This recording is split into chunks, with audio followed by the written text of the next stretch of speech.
अनंतपुर गांव आज खुशियों से सराबोर था। पूरा गांव आज खुशी में डूबा हुआ था। शादी की शहनाई खुशबू के घर को रौनक से भर रही थी। आज खुशबू का निकाह था, इसलिए पूरे घर में शोर शराबा था। गांव की औरतें घर में आ जा रही थीं, क्योंकि शाम को ही खुशबू की बारात आने वाली थी। और साथ ही एक ऐसी मुसीबत जिसके बारे में खुशबू ने कभी नहीं सोचा था। खुशबू पूरे गांव की लाडली थी, क्योंकि उसने बचपन से ही काफी परेशानियां सही थी। दरअसल खुशबू के पिता को शुरू से ही शराब की लत थी और शादी के बाद भी उन्होंने शराब को नहीं छोड़ा, जिस वजह से खुशबू की मां भी बहुत परेशान रहती थी। लेकिन एक उम्मीद थी कि औलाद का सुख पाने के बाद उनके शौहर के मिजाज में तब्दीली आ जाएगी। इसलिए खुशबू की मां ने परिवार को आगे बढ़ाया और एक प्यारी सी नन्ही बच्ची को जन्म दिया, जिसकी महक ने पूरे घर में खुशियों की बहार ला दी थी। इसी वजह से खुशबू की वालिदा ने उसका नाम खुशबू रखा। लेकिन खुशबू के पिता के बर्ताव में कोई बदलाव नहीं आया।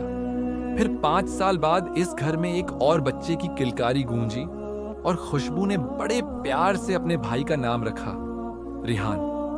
परिवार बढ़ गया था, लेकिन खुशबू के पिता अब भी शराब की लत से दूर नहीं हुए थे, जिससे परिवार में हर वक्त कलह, लड़ाई झगड़ा और पैसों की तंगी बनी रहती थी। ज्यादा शराब पीने की वजह से खुशबू के पिता की तबीयत भी खराब रहने लगी।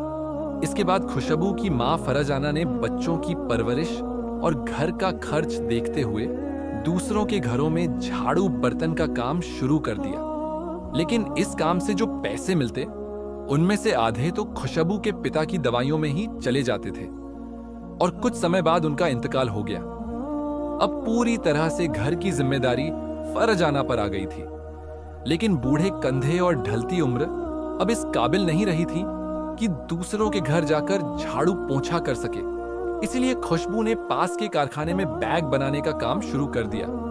इन पैसों से न सिर्फ खुशबू ने घर का खर्च उठाया, बल्कि अपने भाई रेहान को भी स्कूल में दाखिला दिलाया। खुशबू जितनी मेहनती थी, उतनी ही मिलनसार, खुश मिजाज और नेक दिल भी थी। इतनी गरीबी के बावजूद वह गांव वालों की जैसे भी हो मदद कर देती थी। यही वजह थी कि गांव वाले भी खुशबू को अपनी बेटी बहन की तरह प्यार देते थे और फरजाना के परिवार को अपना ही परिवार समझते थे। आज खुशबू की शादी थी और पहली बार घर में खुशियों की बहार आई थी। फरजाना आज बहुत खुश थी, क्योंकि उसकी लाडली बेटी अपने ससुराल जाने वाली थी। रेहान भी खुश था, लेकिन थोड़ा मायूस भी, क्योंकि खुशबू सिर्फ उसकी बहन ही नहीं, बल्कि मां जैसी थी, जिसने उंगली पकड़कर चलाना सिखाया, पढ़ाया लिखाया और हर जिम्मेदारी निभाई। घर में सभी मेहमान आ चुके थे और अब बस इंतजार था बारात के ढोल नगाड़ों का। शाम के करीब 5 बज चुके थे।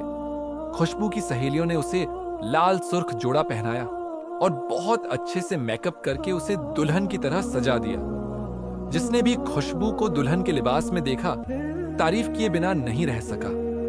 पर सबसे ज्यादा जो चीज लोगों को भाई, वह थी खुशबू के गोरे हाथों पर लगी बारीक डिजाइन की मेहरून मेहंदी, जो उसके हाथों को और ज्यादा खूबसूरत बना रही थी। लेकिन यह लोग नहीं जानते थे कि यही मेहंदी आगे चलकर खुशबू के गले का फंदा बनने वाली है। खैर, रात के 8 बजे बारात भी फरजाना के दरवाजे पर आ गई। खूब आतिशबाजी हुई और फिर निकाह की रस्म शुरू हुई। सारे इंतजामात बहुत अच्छे से किए गए थे, इसलिए बारातियों को किसी बात की कोई शिकायत नहीं रही। सभी रस्में पूरी होने के बाद अब विदाई की बारी थी। खुशबू को दूर जाता देख घर वालों का दिल तो मायूस हुआ ही, साथ ही गांव वालों की आंखें भी नम हो गईं। खुशबू सबसे मिली और फिर अपने शौहर आतिफ के साथ कार में जाकर बैठ गई। लेकिन उसके आंसू अब भी लगातार बहते जा रहे थे। खुशबू का ससुराल उसके घर से करीब 2 घंटे की दूरी पर था, इसलिए सभी लोग जल्दी ही घर के लिए रवाना हो गए। जब वे मेन रोड पर पहुंचे तो देखा कि गाड़ियों की लंबी कतार लगी हुई है। दूर दूर तक बस गाड़ियां ही गाड़ियां नजर आ रही थीं। इन्हें पार करके आतिफ के घर तक पहुंचने में 2 की जगह 4 घंटे लग जाते। इसलिए आतिफ ने अपने रिश्तेदारों से कहा, क्यों ना शॉर्टकट रास्ता ले लिया जाए। यह रास्ता एक घने जंगल से होकर जाता था, जहां से इक्का दुक्का लोग ही गुजरते थे। इसी जंगल में एक सदियों पुराना कब्रिस्तान भी बना हुआ था, जिसे लोग दहशत का दूसरा नाम मानते थे। लेकिन आतिफ आज के द्वार का पढ़ा लिखा नौजवान था। उसे ना तो जिन्न भूत पर यकीन था और ना ही किसी रूहानी चीज पर। उसने अपने रिश्तेदारों को भी समझाया और फिर सब लोग कार से जंगल के रास्ते पर निकल पड़े।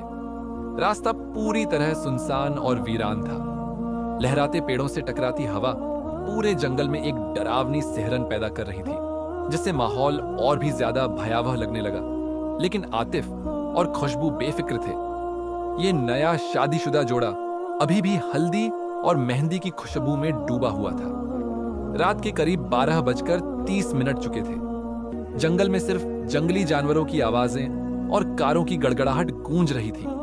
तभी इनकी कार एक पुराने कब्रिस्तान के पास से गुजरी। अचानक कार झटके खाने लगी, कभी रुकती, कभी आगे बढ़ती। कार के इस अजीब व्यवहार से खुशबू का दिल जोर जोर से धड़कने लगा।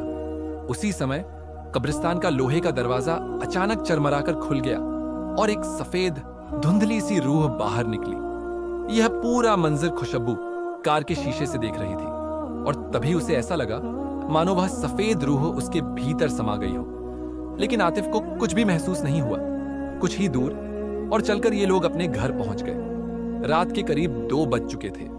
रिश्तेदार सब थककर अपने अपने कमरों में जाकर सो गए। खुशबू भी अपने कमरे में चली गई। आतिफ जब उसके पास बैठा और उसकी गोरी हथेलियों पर लगी गहरी सुर्ख मेहंदी पर नजर पड़ी तो वो भी तारीफ किए बिना नहीं रह सका।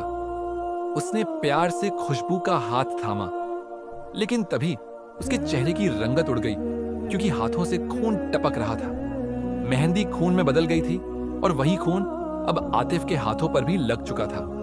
ये देख आतिफ पूरी तरह घबरा गया। उसने जल्दी से कपड़ा उठाकर हाथ पोंछा, लेकिन अगली ही पल और हैरान रह गया। अब ना तो हाथों पर खून था और ना ही कोई निशान। आतिफ का चेहरा पीला पड़ गया। उसे समझ नहीं आया कि ये सब हकीकत था या कोई भ्रम। उसने जब खुशबू की तरफ देखा तो वो अब भी घूंघट ओढ़े शांत बैठी थी। आतिफ ने डरते हुए उसका घूंघट हटाया और जब उसका चेहरा देखा तो उसकी सांसें अटक गईं। खुशबू का चेहरा पीला पड़ चुका था। उसकी आंखों में एक अजीब उदासी और डर साफ झलक रहा था। और तभी खुशबू ने एक भारी डरावनी आवाज में कहा, अब ये सिर्फ मेरा है, इस पर सिर्फ मेरा हक है, इसे कोई हाथ नहीं लगाएगा। यह कहते ही उसकी आंखें सुर्ख हो गईं और वो जोर जोर से चीखने लगी। आतिफ सहम गया। उसे समझ नहीं आ रहा था कि खुशबू की आवाज इतनी भारी कैसे हो गई और उसका यह डरावना रूप देखकर वह कांप उठा। खुशबू की चीखें सुनकर सारे रिश्तेदार भागकर कमरे में आ गए। उन्होंने देखा कि खुशबू बिस्तर पर बैठी है। आंखों से लगातार आंसू बह रहे हैं। उसकी आंखें एकदम लाल हैं और वह सबको अजीब नजरों से घूर रही है।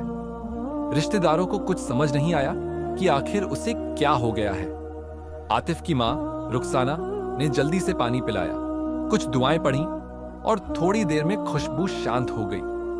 अब वो फिर से पहले जैसी मासूम लगने लगी और सब लोग अपने अपने कमरों में चले गए। लेकिन आतिफ के लिए ये रात अब आसान नहीं रही। खुशबू तो चैन की नींद सो गई, मगर आतिफ की आंखों के सामने अब भी उसका वही डरावना चेहरा घूम रहा था।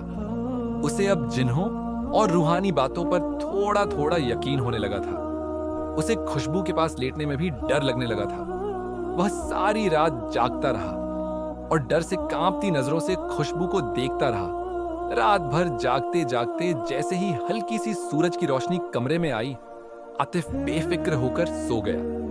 अगली सुबह रुखसाना की आवाज सुनकर आतिफ की नींद खुली।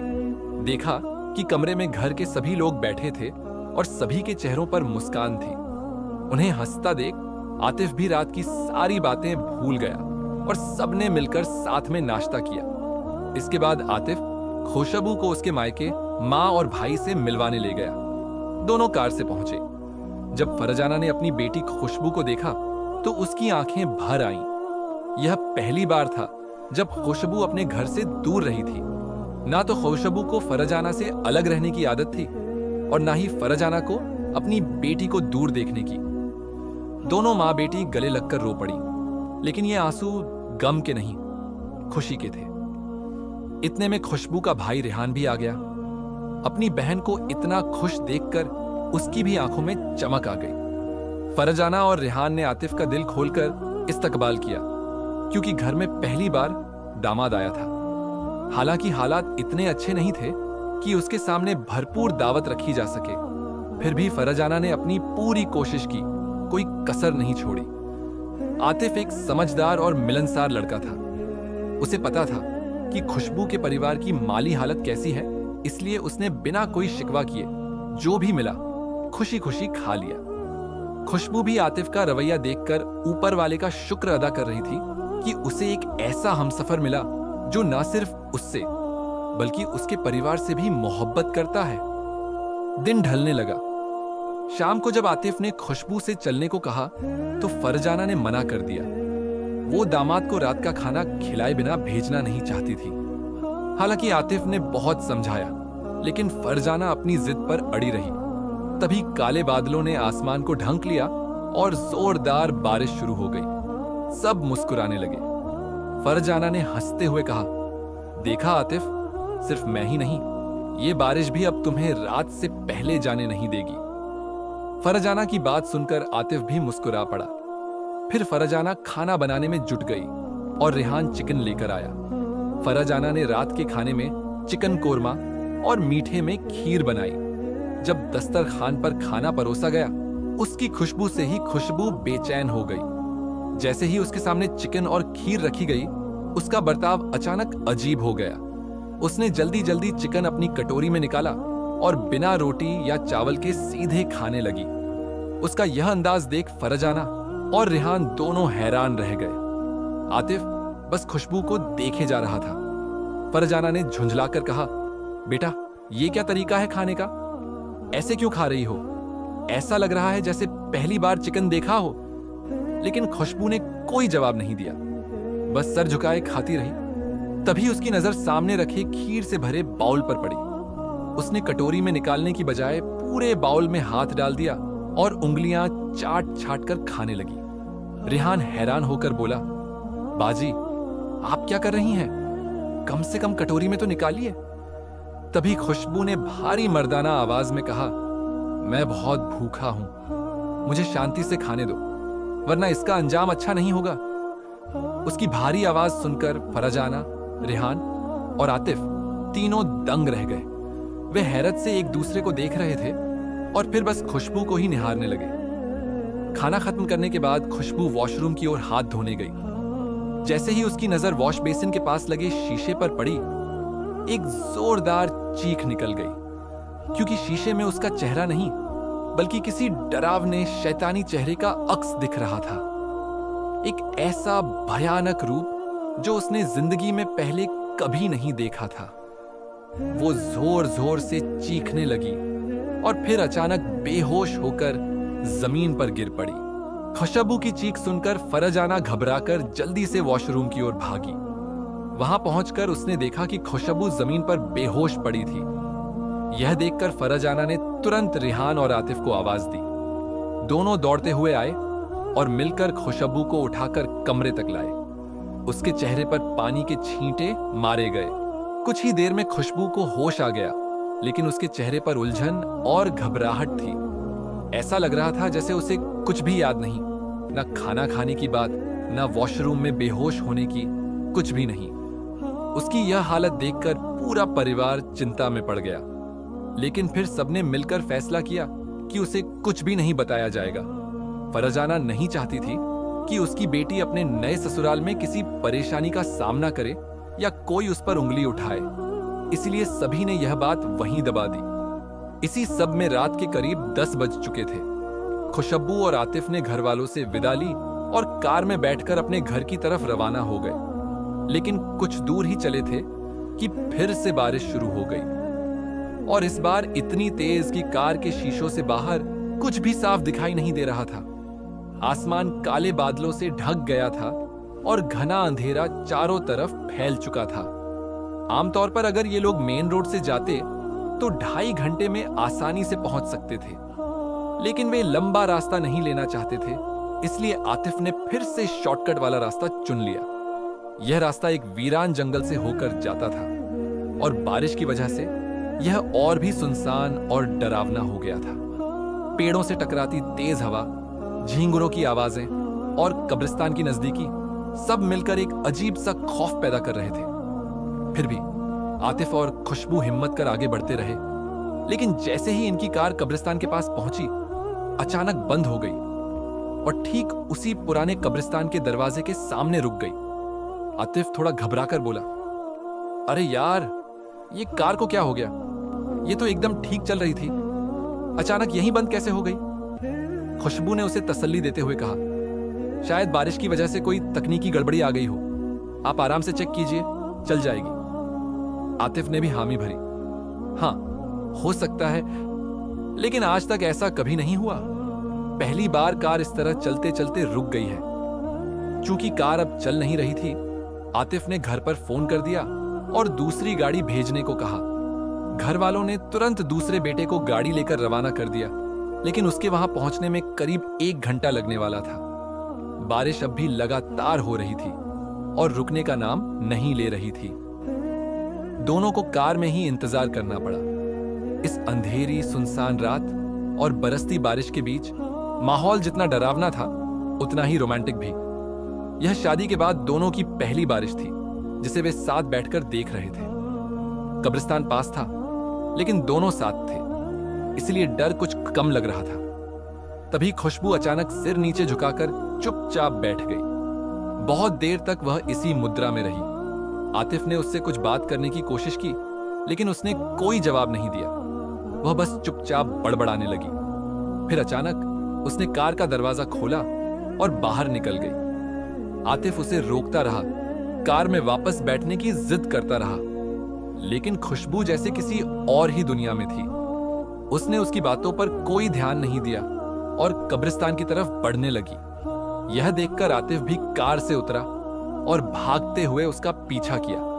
उसने उसका हाथ पकड़कर वापस खींचने की कोशिश की। तभी खुशबू ने आतिफ की तरफ डरावनी लाल आंखों से देखा और गुस्से से बोली, अब से वो सिर्फ मेरा है, इस पर मेरा हक है। उसे हाथ लगाने की कोशिश मत करना, वरना अंजाम बहुत बुरा होगा, जिसे तुम सोच भी नहीं सकते। खुशबू की यह आवाज सुनकर आतिफ हैरान रह गया। ये उसकी वही नर्म आवाज नहीं थी, बल्कि जैसे किसी मर्द की भारी डरावनी आवाज हो। अगले ही पल खुशबू ने उसका हाथ इस ताकत से झटका कि आतिफ को लगा जैसे किसी ने उसे जोर से धक्का दे दिया हो, जैसे उसमें एक साथ 10 आदमियों की ताकत आ गई हो। इस तरह जब भी आतिफ खुशबू के पास जाने की कोशिश करता, या तो खुशबू की तबीयत बिगड़ जाती या फिर कोई ना कोई मुसीबत आन पड़ती। ऐसे ही शादी को करीब 1 महीना बीत गया। एक रात आतिफ फिर से खुशबू के पास गया। जैसे ही वह पास पहुंचा, कमरे में जल रही मोमबत्ती अचानक नीचे गिर गई और पर्दों में आग लग गई। देखते ही देखते आग पूरे कमरे में फैल गई। ये देख आतिफ घबरा गया। वो जल्दी से खुशबू को कमरे से बाहर निकालने के लिए उसका हाथ पकड़ता है, लेकिन जैसे ही उसने खुशबू को छुआ, वो दंग रह गया। खुशबू का शरीर जलते हुए अंगारों जैसा गर्म था। ऐसा लग रहा था मानो वो आग की एक जलती हुई चिंगारी हो। आतिफ ने डरकर झट से उसका हाथ छोड़ दिया। जब उसने खुशबू के चेहरे की तरफ देखा तो वो बेहद गुस्से में थी। खुशबू ने भारी आवाज में कहा, अगर मेरी खुशबू को हाथ लगाने की कोशिश की या उसके करीब आने की सोची तो अगली बार ये कमरा नहीं, पूरा घर राख कर दूंगी। इतना कहने के बाद उसकी आंखें लाल हो गईं और कुछ ही पलों में पूरे कमरे की आग अपने आप शांत हो गई। खुशबू भी फिर से एकदम सामान्य हो गई। अब आतिफ को सब समझ आ चुका था। ये कोई मामूली बात नहीं थी। अगली सुबह आतिफ ने अपनी अम्मी रुखसाना को सब कुछ बताया। रुखसाना ने भी सारी बात सुनकर फौरन समझ लिया कि मामला सिर्फ मेडिकल नहीं, कुछ और है। दोनों ने पास की एक मशहूर दरगाह पर जाने का फैसला किया। वहां एक बुजुर्ग मौलवी साहब बैठते थे, जिनके बारे में कहा जाता था कि उनकी जबान से निकली बात कभी झूठी नहीं जाती। रुखसाना उन्हें बहुत मानती थी। दोनों बिना खुशबू को बताए दरगाह पर पहुंच गए और मौलवी साहब से सब कुछ बयान किया। मौलवी साहब ने गहरी सांस ली और कहा, तुम्हारी बहू खुशबू एक जिन्न के कब्जे में है। वो जिन्न उस कब्रिस्तान में बरगद के पेड़ पर रहता है जहां से तुम शादी की रात उसे लेकर आए थे।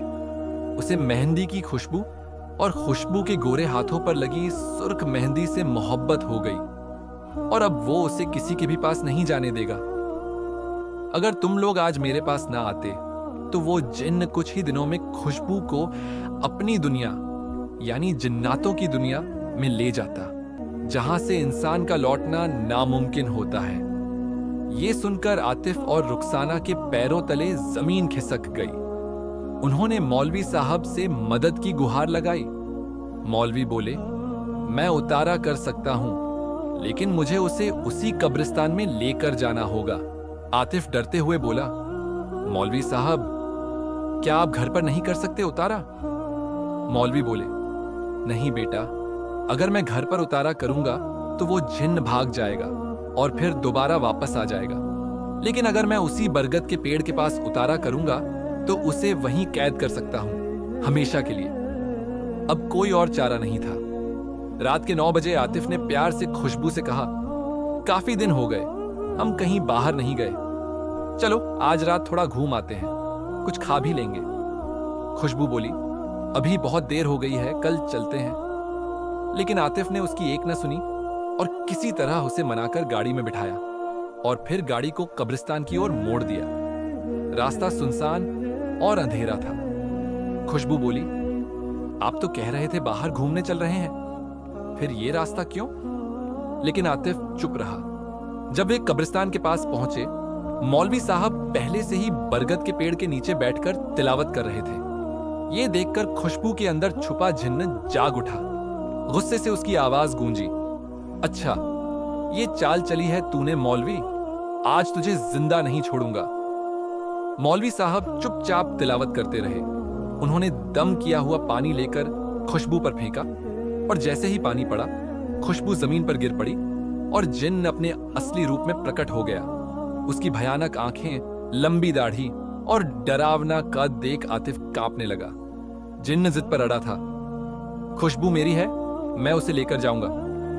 लेकिन मौलवी साहब ने लगातार कुरान की तिलावत की और आखिरकार जिन्न हार मान गया और बरगद के पेड़ में जाकर छुप गया। मौलवी साहब ने जल्दी से एक पड़ा हुआ धागा लेकर पेड़ के चारों ओर बांध दिया और जिन्न को वहीं कैद कर दिया। इसके बाद मौलवी साहब ने खुशबू पर पानी के छींटे मारे और वो होश में आ गई। उन्हें सख्त हिदायत दी गई कि दोबारा कभी मेहंदी नहीं लगाना, क्योंकि इसी मेहंदी की महक से यह सब शुरू हुआ था। अब खुशबू पूरी तरह आजाद थी। कुछ ही समय बाद आतिफ और खुशबू के घर एक प्यारी सी बेटी का जन्म हुआ और पूरा परिवार सुकून और प्यार से जिंदगी गुजारने लगा। तो दोस्तों, कैसी लगी आपको मेहंदी और मौत की ये रहस्यमयी कहानी? कमेंट में जरूर बताइए।